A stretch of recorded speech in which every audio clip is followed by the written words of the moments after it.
Ouais. Bonjour à toutes et à tous, bienvenue dans le podcast La Sueur, l'actu en sueur. Enfin non, c'est même pas le podcast, c'est l'actu en sueur tout court. Avant de revenir très prochainement pour les podcasts, parce que l'UFC 256 approche à très, très, très grands pas, mon cher Ross. Donc on va revenir sur les actus du moment. Comment allez-vous?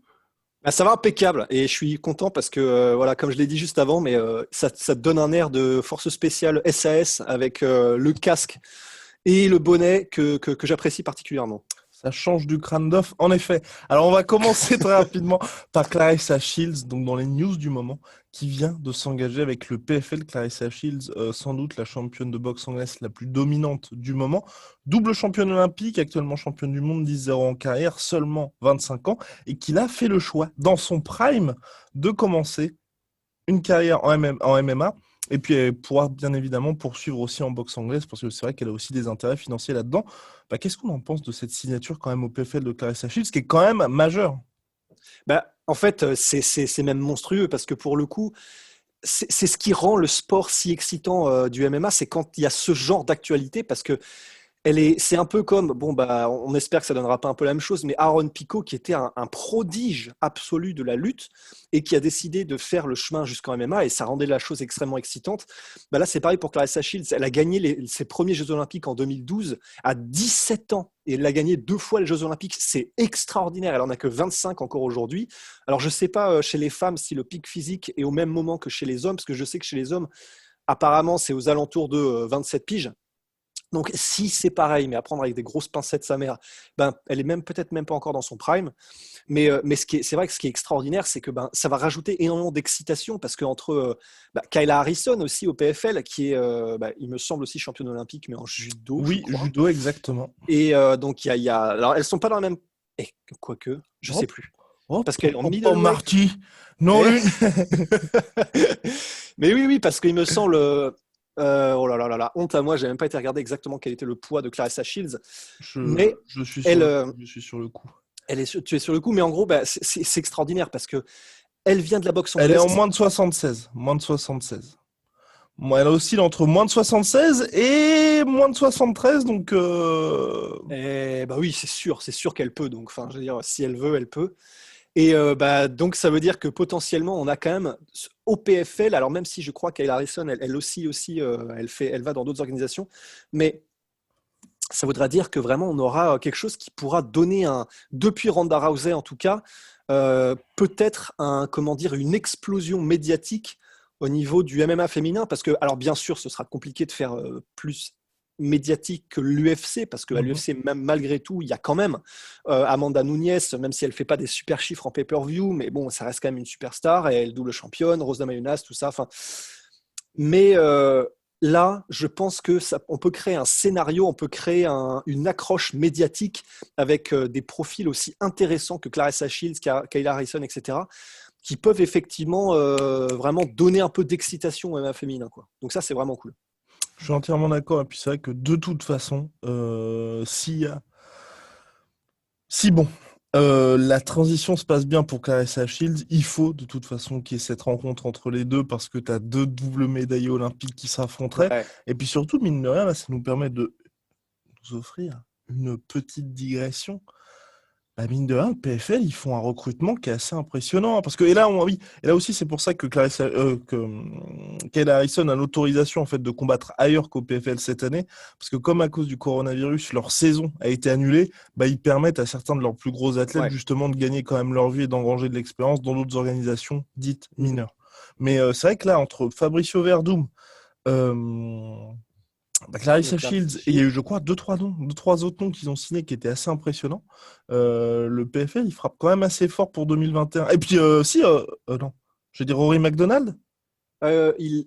Ah oui, bah oui, oui, oui, Rory effectivement. McDonald, ouais, ils l'ont Et oui, signé, qui qui a était au toujours. Bellator et qui fait le jump, le saut jusqu'au PFL, effectivement, ouais. Donc, Ouais. ouais.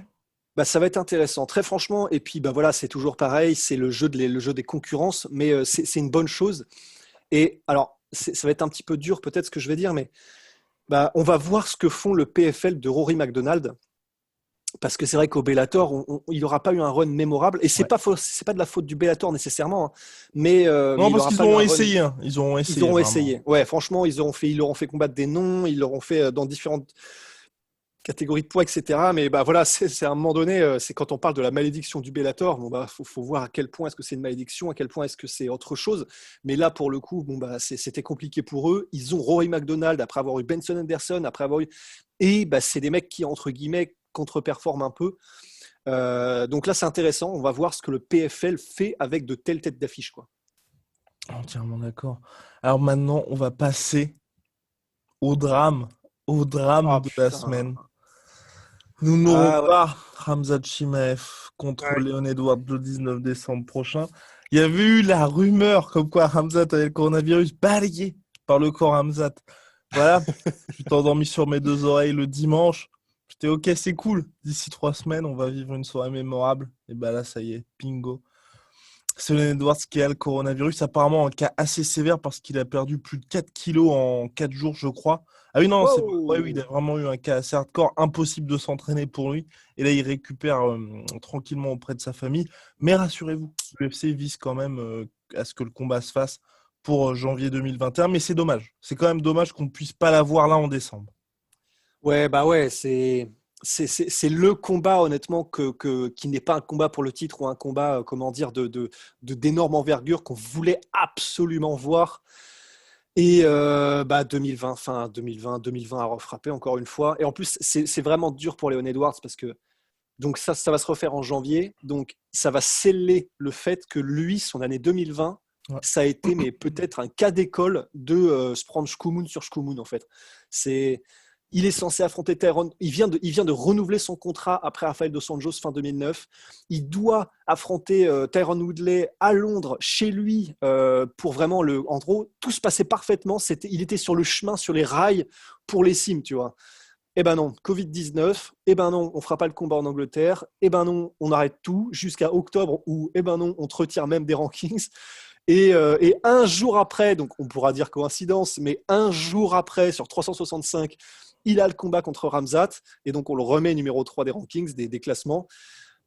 C'est le truc qui lui permet normalement, ça y est, là, de reprendre un peu comment dire, ça existe en français, ouais, tu sais, En quand tu ascension, lâches une, ouais, enfin j'allais dire, quand tu lâches une petite boule de neige sur une grande pente de neige, ça a fini par devenir une grande boule de neige.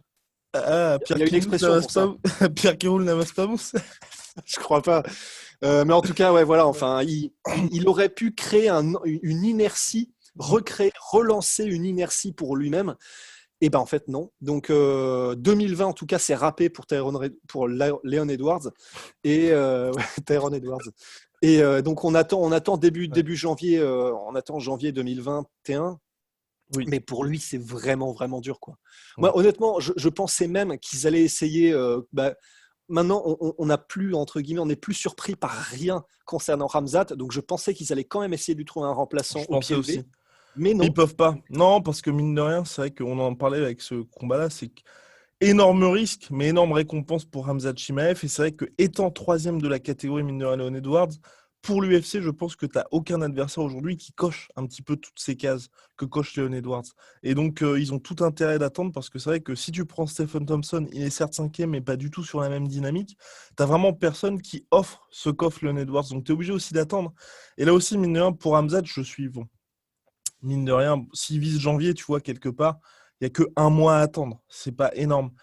Ouais. Mais on va dire, dans les esprits, je trouve ça aussi dommage parce que pour Hamzat, c'est vrai qu'il a envie de combattre énormément. Mhm. Ça, le voir ronger encore un petit peu plus son frein, tu vois, je suis un peu triste pour Ouais. lui. Bah ouais, pareil. En revanche, par contre, la question que je me pose, c'est il a perdu 4 kilos en 4 jours, Léon Edwards. Ouais. On est le 2 décembre, on est au début décembre. Bah, le cutting est Si, déjà fait, parfait. Ah ouais. J'avoue, hey, pas besoin de faire de cutting quand tu cut naturellement à cause de la maladie. Mais en gros, c'est vrai que j'ai un peu peur qu'il ne puisse pas dire non à repousser le combat dans plus longtemps, Ouais. mais que là, enfin, je veux dire, c'est mathématique que physiquement, il va prendre un énorme coup d'extincteur derrière la tête. Et je ne sais pas à quel point ça va impacter sa préparation, mais c'est une évidence que ça va l'impacter. Parce Ouais. que là, mettons qu'il était, je sais pas, ouais, sur vraiment une pente ascendante, parce qu'évidemment, ce sont des athlètes professionnels, ils ont un calendrier qui est extrêmement bien réglé. Là, ça flingue tout. Et j'ai peur qu'il n'arrive vraiment pas dans de bonnes dispositions. C'est clair. contre Khamzat, quoi. C'est clair. Après, ça dit, si c'est pas du tout, on va dire, alimenté, je sais pas quelles étaient les conditions de sa maladie, mais c'est vrai que ça peut aller très très vite pour des athlètes pro. Et autant pour moi, j'avais fait une erreur. C'est pas 4 kilos qu'il a perdu en 4 jours, mais bien 5,44 kilos, soit 12 pounds en 4 jours pour notre cher Leon Edwards. Ah Et ouais. finalement, le 19 décembre prochain, nous aurons Stephen Thompson contre Geoff Neal en main event. Donc le combat qui était co-main passe en main event en 5 rounds. Et en plus, l'UFC, histoire de faire un petit peu passer la pilule, nous ajoute un combat particulièrement attendu des fans. Ouais, Anthony Pettis contre Alex Morono. Bon, alors pour ceux qui connaissent pas Alex Morono, sans lui manquer de respect, c'est normal. Non, mais parce qu'en fait, c'est vraiment la définition d'un journeyman en fait. Enfin, parce que c'est pas quelqu'un qui a affronté des noms de haut profil. Il a été mis KO il y a 2 combats par Chaos Williams, qui est même lui pas forcément encore un nom établi, même si ce le sera peut-être dans le futur. Et dans ce cas-là, on dira oh putain, il a affronté Chaos Williams. Mais pour l'instant, c'est pas le cas. Et donc c'est quelqu'un qui a pas un bilan exceptionnel. Il a l'UFC, je crois, depuis 2016, un truc comme ça. Ça a été un petit peu en dents de scie.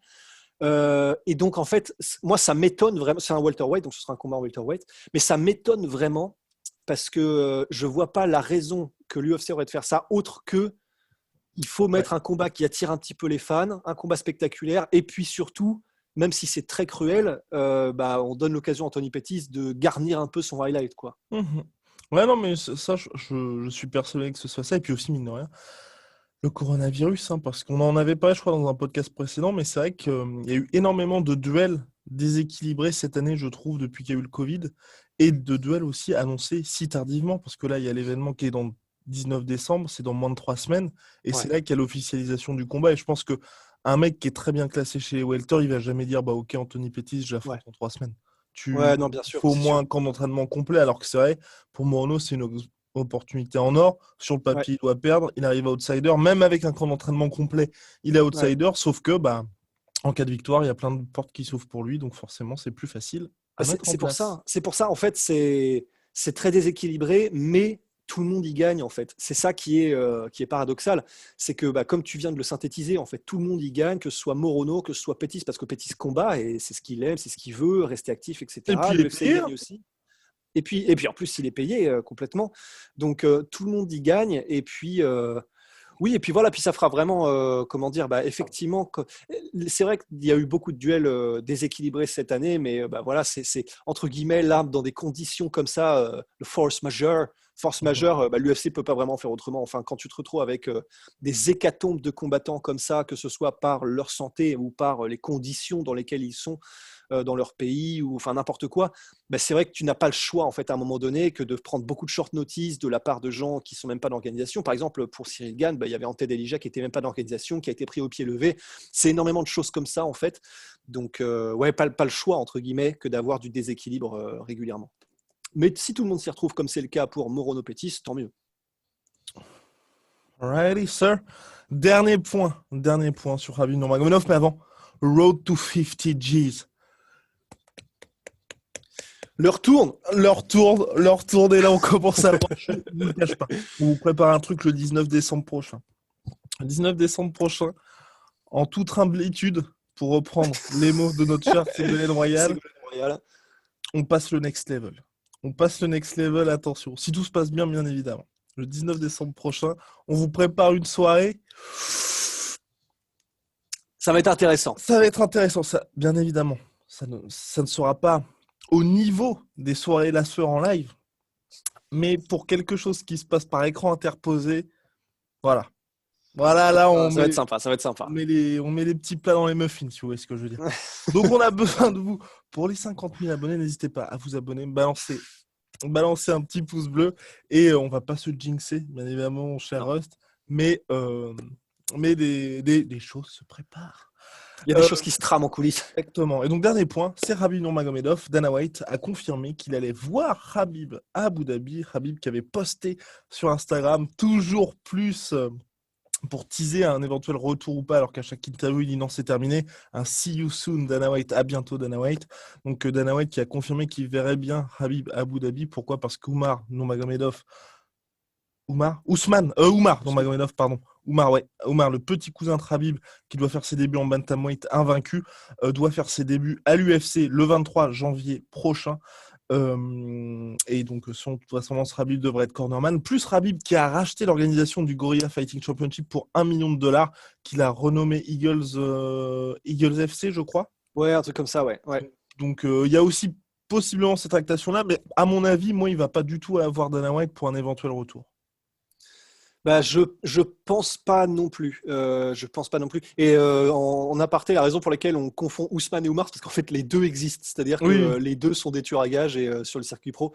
Mais ouais, effectivement, parce que moi j'avais lu aussi que bah évidemment, mais Khabib a pour projet, donc avec sa nouvelle organisation, il était déjà partiellement propriétaire de Gorilla Fighting. Oui, Et qui maintenant, en était fait, aussi il est. propriété de son sponsor, d'ailleurs.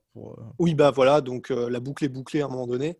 Et puis, Ouais. du coup, il y a moyen, c'est clair, hein, il y a moyen qu'il voit Dana White pour probablement générer des deals avec le Eagles FC, Ouais. un petit peu comme avec le Cage Warriors ou des trucs comme ça, qui bah, tu peux gagner un contrat, ou en tout cas, tu as une voie royale vers l'UFC quand tu as un certain statut dans cette organisation.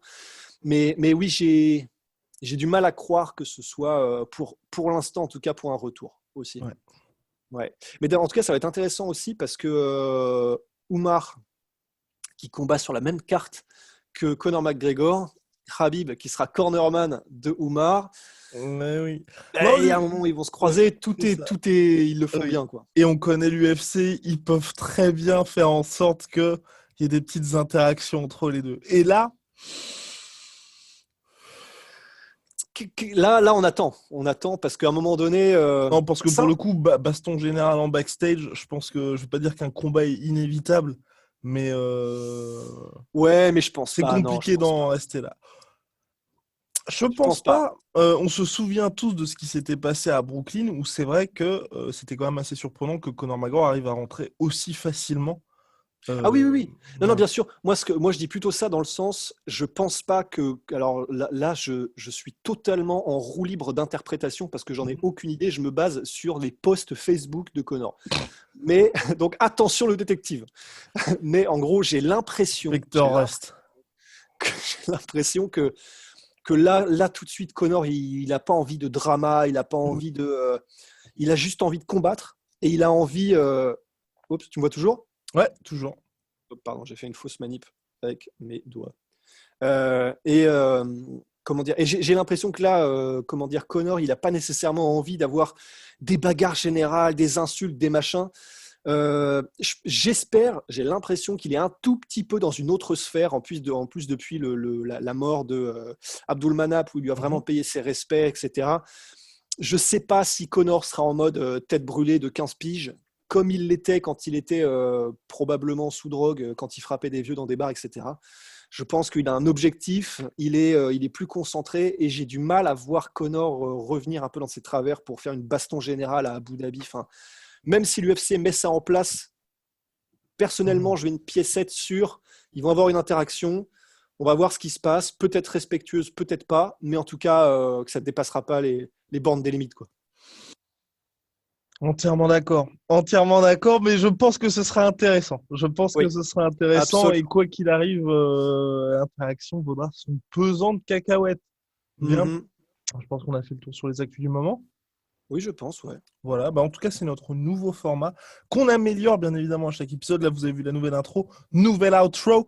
Euh, Et restez bien jusqu'à la fin de l'outro, hein. Exactement, nouvelle miniature également.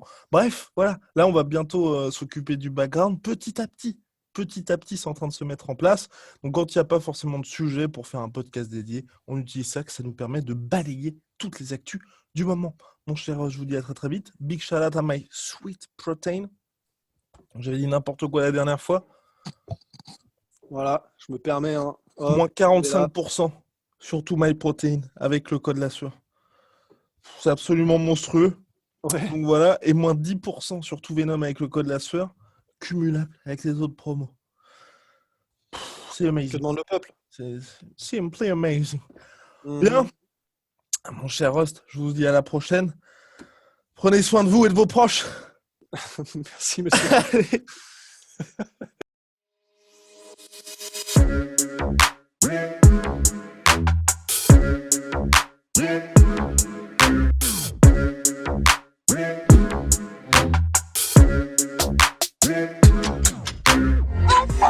On va payer.